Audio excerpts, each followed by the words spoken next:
십자군 전쟁이 1차에서부터 3차까지 진행됐죠. 1차에는 꽤 업적을 남겼고요. 2차, 3차에는 큰 소득을 올리지 못했습니다. 근데 제4차 십자군은 전혀 엉뚱한 결과를 맺습니다. 바로 비잔틴 제국을 공략했기 때문입니다.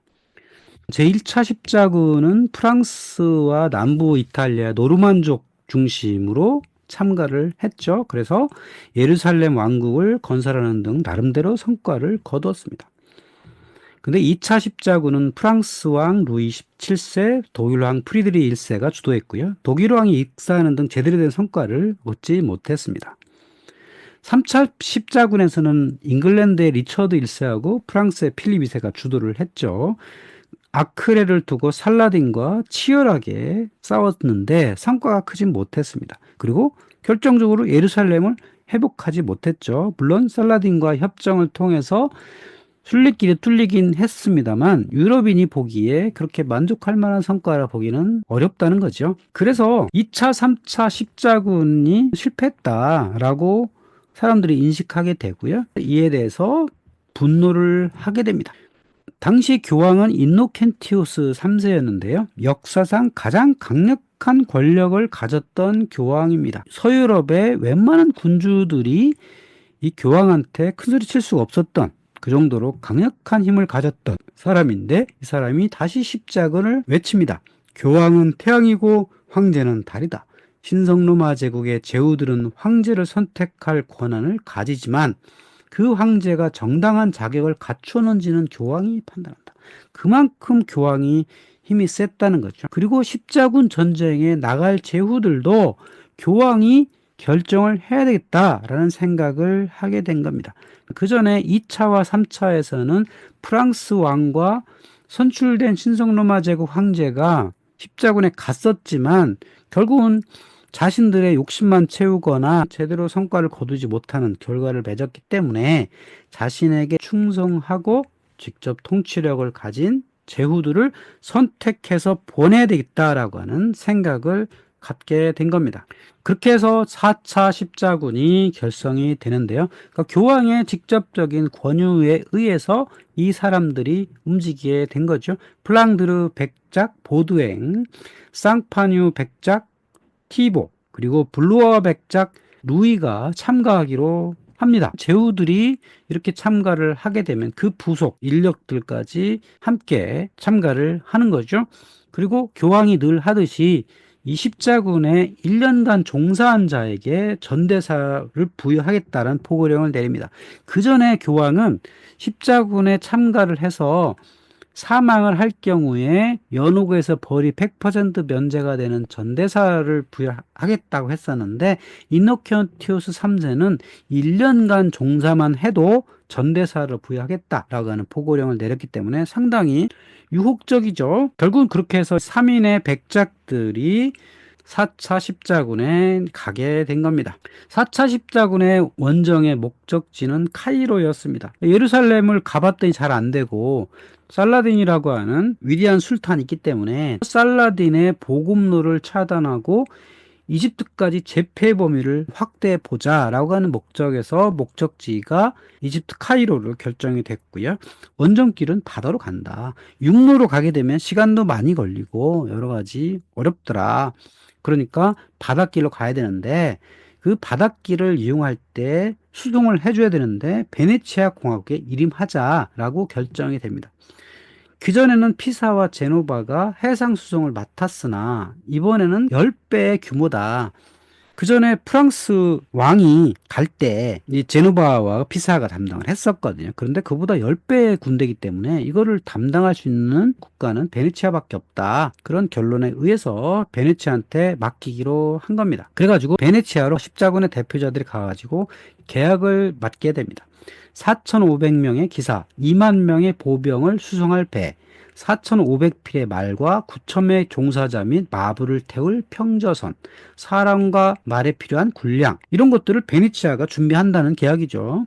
여기에 들어갈 비용은 말 한 마리에 4마르크, 사람은 1인당 2마르크, 총 비용은 8만 5천 마르크를 십자군이 베네치아에 지불한다라는 것을 계약을 맺게 됩니다. 그러자 베네치아는 여기에다가 50척의 무장 갤리선과 승조원, 전투원 6,000명을 제공해 직접 참전하겠다고 제안을 하게 됩니다. 여기 사진에 보면 베네치아의 아스날레라고 하는 곳인데요. 과거에 베네치아 공화국이 있을 때 조선소였습니다. 그래서 베네치아 공화국은 이 계약에 의해서 아스날레에서 배를 준비를 하게 됩니다. 1년 후에 약속된 날짜에 베네치아에 십자군이 와야 되잖아요. 그런데 실제 베네치아에 온 병력은 1만 명 내에서 겨우 절반도 오지 않았던 겁니다. 그리고 당연히 병력 숫자가 적으니까 2,500마르크는 납부하고 나머지 6만 마르크는 납부하지 못하게 된 겁니다. 그러니까 베네치아 입장에서는 2만이 넘는 사람과 말을 수송할 수 있는 배를 준비를 했는데 십자군이 약속을 지키지 않으니까 이들을 여기 리도섬이 있거든요. 리도섬에 가두고 떠나지 못하게 했던 겁니다. 약속 위반이다. 이대로는 갈 수가 없다. 지금 배가 남아도는 상황이잖아요.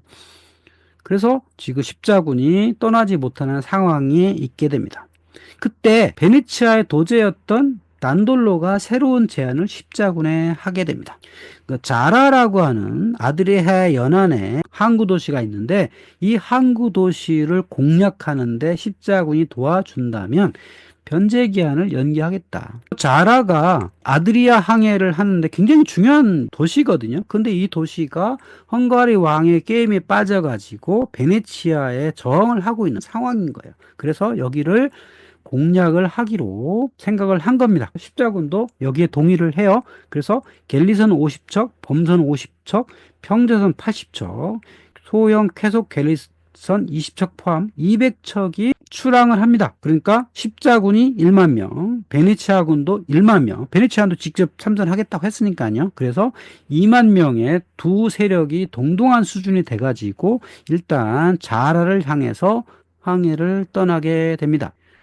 아드리아의 거점이었던 자라인데 여기 헝가리가 있단 말이에요. 헝가리 왕의 꼬임에 넘어가가지고 원래는 베네치아의 동맹국이었는데 베네치아에 저항을 하고 있었던 거예요. 그러다 보니까 베네치아 입장에서는 아드리아를 빠져나가서 에게해까지 가야 되는데 이 자라가 동맹국이 아니면 항해가 어렵단 말이죠. 그래서 베네치아는 이를 두고 볼 수가 없었던 거예요. 저 자라를 반드시 제패를 해야 된다. 라고 해가지고 십자군과 함께 가게 된 겁니다. 그래서 2만의 십자군이 자라를 공략을 하죠. 결국은 강력한 무장을 한 유럽 기사들은 사실 천하무적이란 말이죠. 그리고 경험 많은 베네치아군이 연합을 하니까 자라가 금방 함락이 됩니다. 근데 자란 같은 기독교권이란 말이죠. 기독교권 도시를 십자군이 공략을 하니까 교황은 이 사건을 두고 이 십자군에 대해서 파문을 내렸습니다. 도저히 그냥 두고 볼 수 없다. 그랬는데 베네치아에는 들은 척도 하지 않았습니다. 사실 베네치아는 교황 말을 잘 안 듣기로 원래 유명한 도시였거든요. 자라를 함락하고 있던 상황인데 이제 다음 행보는 어떻게 해야 되나라고 두고 있는 사이에 또 새로운 제안이 오게 됩니다. 바로 비잔틴 제국으로부터 새로운 제안이 오게 되는데 당시에 비잔틴 제국과 베네치아가 사이가 안 좋았어요. 그러지 않아도 비잔틴 제국이 유럽인들한테 평이 안 좋았거든요. 십자군은 원래 비잔틴 제국 때문에 시작을 했는데 이 비잔틴의 황제가 십자군을 대하는 자세가 그렇게 좋지가 않아요. 십자군한테 늘 충성 서약을 하라고 요구하기도 하고 뭐 여러 황제 행태가 십자군한테 좋게 보이지 않았단 말이죠. 거기다가 이 베네치아 입장에서도 이 비잔틴 제국 사이가 나빴었거든요. 그 이유가 아드리아해, 에게해, 콘스탄티노플, 알렉산드리 연결하는 베네치아는 무역업에 생을 걸고 있었단 말이죠. 그런데 이거를 알고 있었던 비잔틴 제국에서 베네치아에 지나치게 요구를 하고 있었어요. 그래서 삐걱거리고 있던 상황이란 말이죠. 당시에 베네치아는 비잔틴 제국의 속국처럼 운영이 됐단 말이죠. 하지만 동맹국이라는 거죠. 모양은 속국이지만 실제는 동맹국이라는 거죠. 이 둘 사이에 서로 함께 가야 되는 그런 사이인데 비잔틴 제국의 지나친 요구가 있어가지고 이 베네치아가 좀 삐져있던 뭐 그런 상황이었던 겁니다. 그런 상황에 비잔틴 제국의 황자의 새로운 제안이 도달을 합니다. 비잔틴의 황자였던 알렉시우스가 잘 알아 찾아와 가지고 베네치아 도지한테 이런 제안을 합니다. 원래 이 알렉시우스가 비잔틴 제국의 후계자였는데 숙부가 작은아버지가 내 자리를 빼앗고 내 아버지를 눈멀게 하고선 황위를 차지했다. 그러니까 저 숙부를 몰아내고 자신의 황위를 찾아달라라고 제안을 하게 됩니다. 이 제안이 상당히 솔깃했어요. 비잔틴 황자가 제안하기를 비잔틴의 황제인 숙부를 파멸시키고 자신을 황위에 올려주게 된다면 그 비용으로 20만 마르크를 지불하겠다. 그리고 십자군이 이집트 공략을 할 때 병사 10,000명을 제공하고 1년간 모든 비용을 제공하겠다. 팔레스티나의 그리스도교 방어할 500명의 기사를 제공하겠다. 그리고 정교회를 로마 카톨릭 아래로 통합하겠다. 이렇게 보면 십자군한테는 20만 마르크를 지불하고 1만의 병사, 모든 비용, 500명의 기사, 이러니까 십자군 입장은 상당히 유혹적이죠. 그러자도 4차 십자군이 겨우 10,000명밖에 없어가지고 병력 부족이 심각한데 여기에 비잔틴 제국의 10,000명의 병사와 비용이 온다면 이집트를 공략할 때 상당히 도움이 될 거 아니에요. 게다가 정교회를 로마 카톨릭 교회로 통합하겠다고 하니까 로마 카톨릭의 교황 입장에서는 그동안에 바라던 거였단 말이죠. 그래서 프랑스의 기사를 비롯한 십자군은 경제적 제한에 유혹되고 교회 통합에도 상당히 큰 관심을 갖게 됩니다. 그래서 이것 때문에 교황도 그냥 모르는 척 이 4차 십자군이 원래 가려고 했던 이집트 대신에 콘스탄티노플로 방향을 틀은 것을 묵인을 해주게 됩니다. 이렇게 가지고 4차 십자군이 행선지를 이집트 대신에 콘스탄티노플로 변경을 하게 되죠. 또 중요한 게 십자군이 원래 베네치아에 6만 마르크를 지불을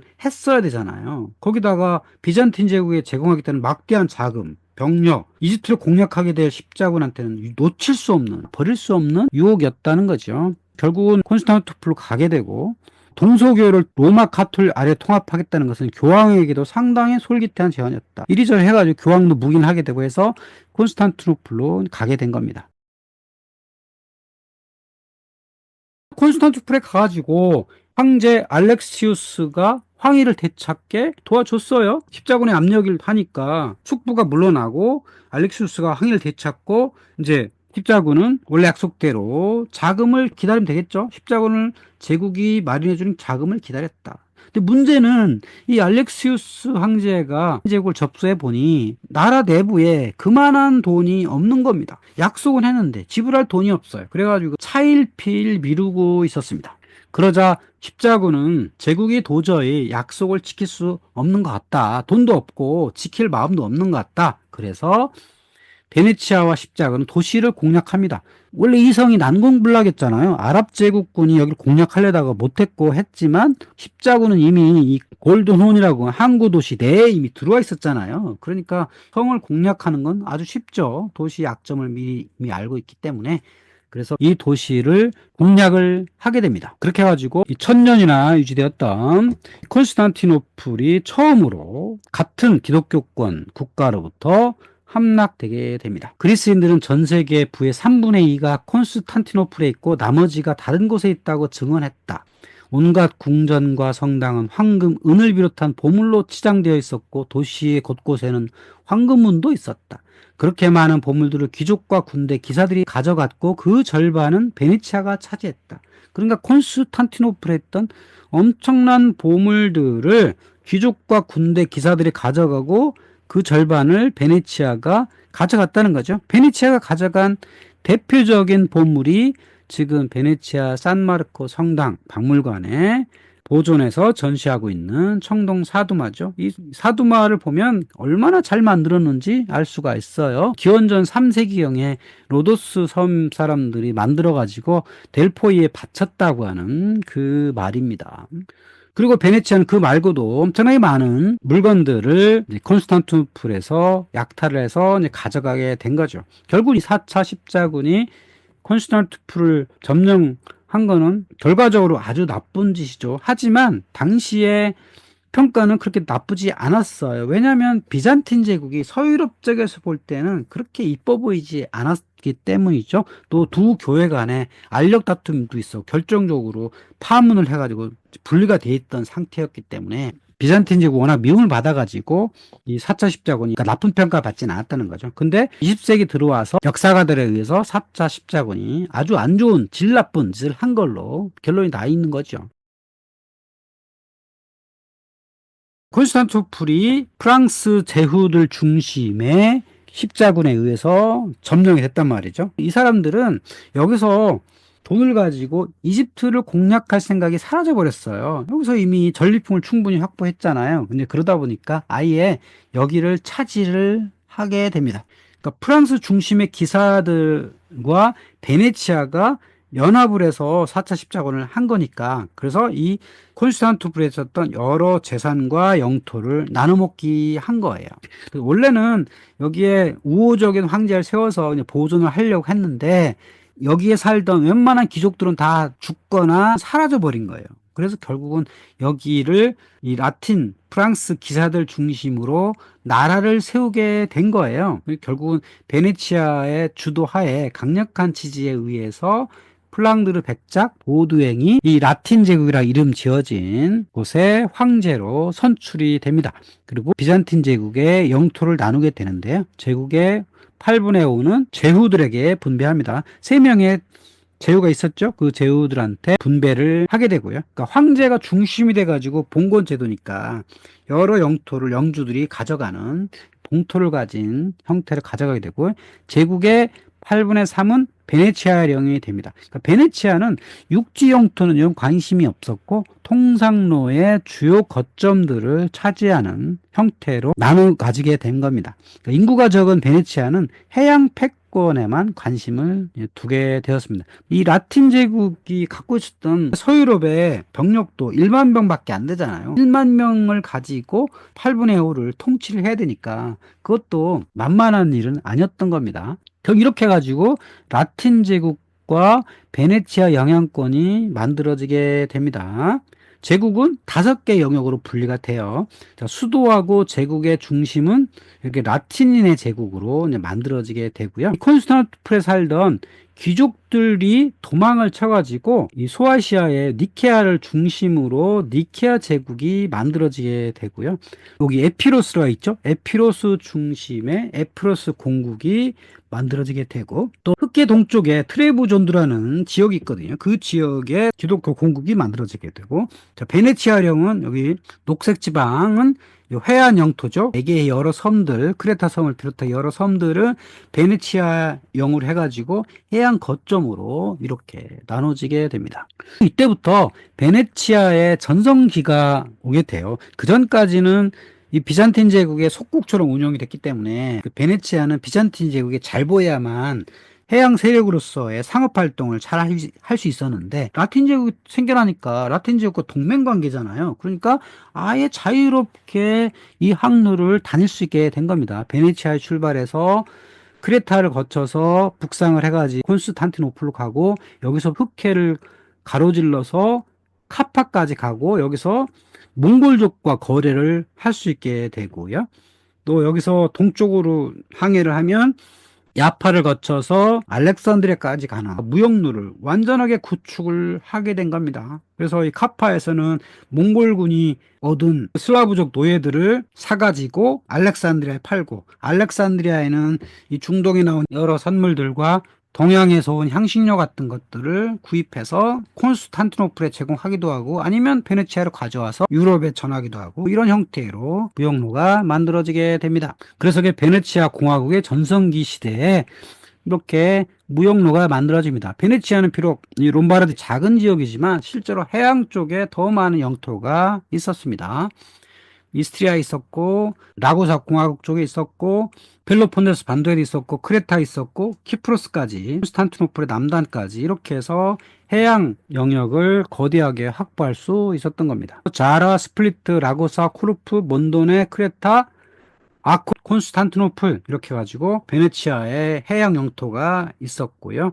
중요한 도시들 사진을 보면 이렇습니다. 한국인들이 많이 간다고 하는 드브로브니크라고 하는 크로아티아의 도시가 있죠.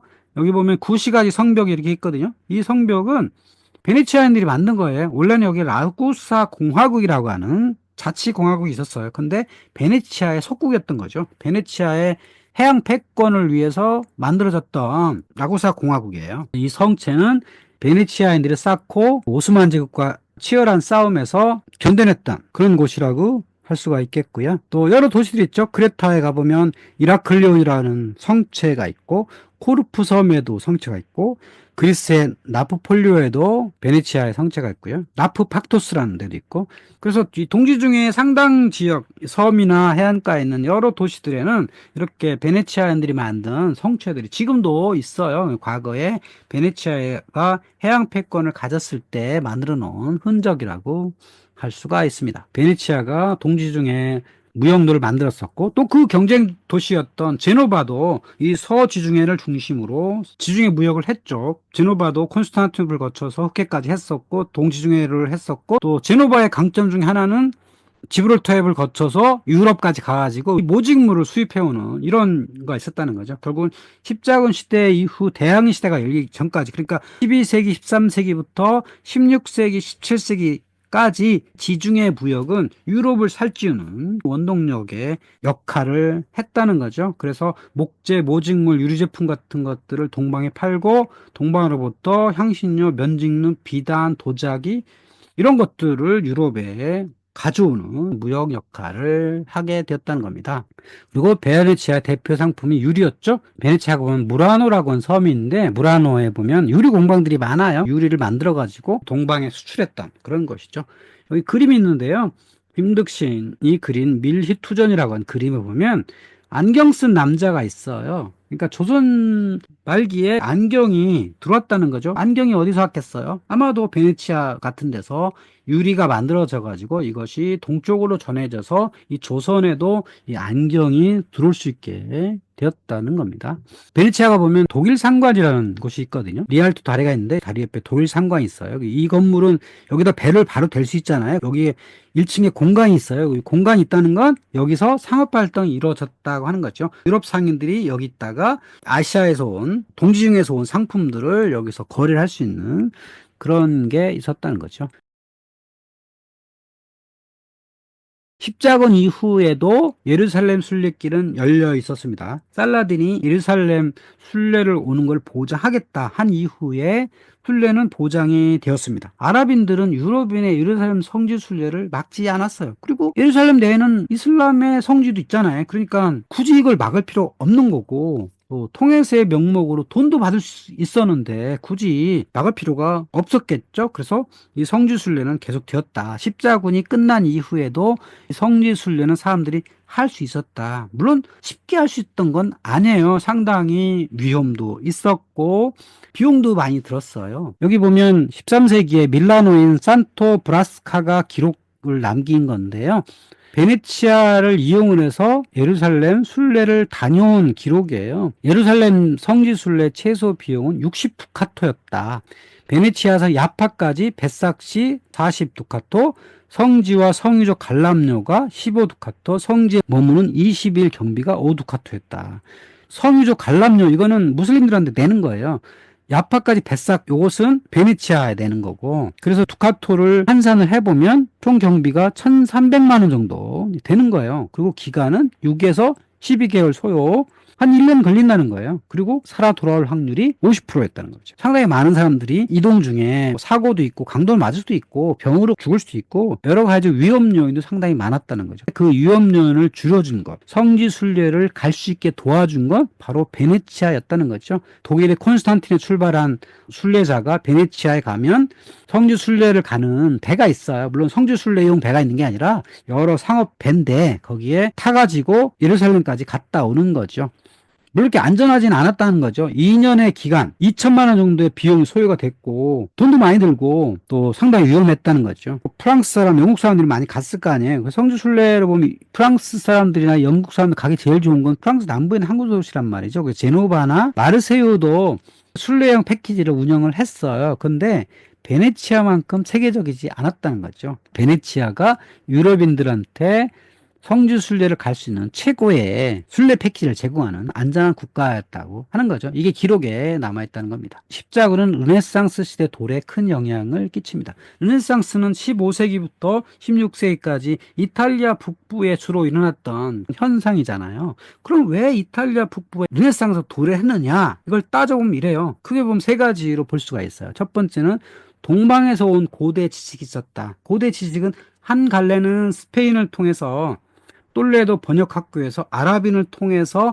서적들이 들어온 게 한 갈래고, 또 한 갈래는 이 비잔틴 제국을 통해서 거기에 있었던 그리스 로마에 보존된 서적들이 이탈리아로 오게 된 거죠. 베네치아가 콘스탄티노플 계속 거래를 하니까 거기에 서적들이 많이 자연스럽게 들어오잖아요. 르네상스가 도래한 큰 영향 중 하나는 도시 간의 치열한 쟁투를 한 겁니다. 베네치아와 제노바가 해양 패권을 두고 다퉜고, 그 전에 피사를 다퉜고, 또 많은 도시들이 르네상스를 일으키기 위한 경쟁들을 했었고, 결정적으로 동방과의 교역을 통한 부의 증대가 됐다는 거죠. 문예부흥이 되려면 기본적으로 돈이 있어야 되잖아요. 그 돈은 어디서 생겼느냐? 항구 도시들이 동방에 십자군을 데려다 주고 데려오고, 거기에 또 보급품을 전해주고 한 과정에서 많은 돈을 벌게 되었다는 거죠. 그래서 그 돈을 가지고 예술가와 건축가와 학자들을 지원함으로써 르네상스가 일어나게 된 거죠. 결국은 11세기부터 13세기까지 있었던 십자군에 의해서 여기서 있었던 여러 가지 사건으로 인해서 유럽이 깨어나게 되고, 가장 먼저 깨어나게 된 게 북이탈리아 지역이었다는 거죠. 거기서 깨어나게 되는 현상으로서 르네상스라고 우리가 볼 수가 있는 거죠.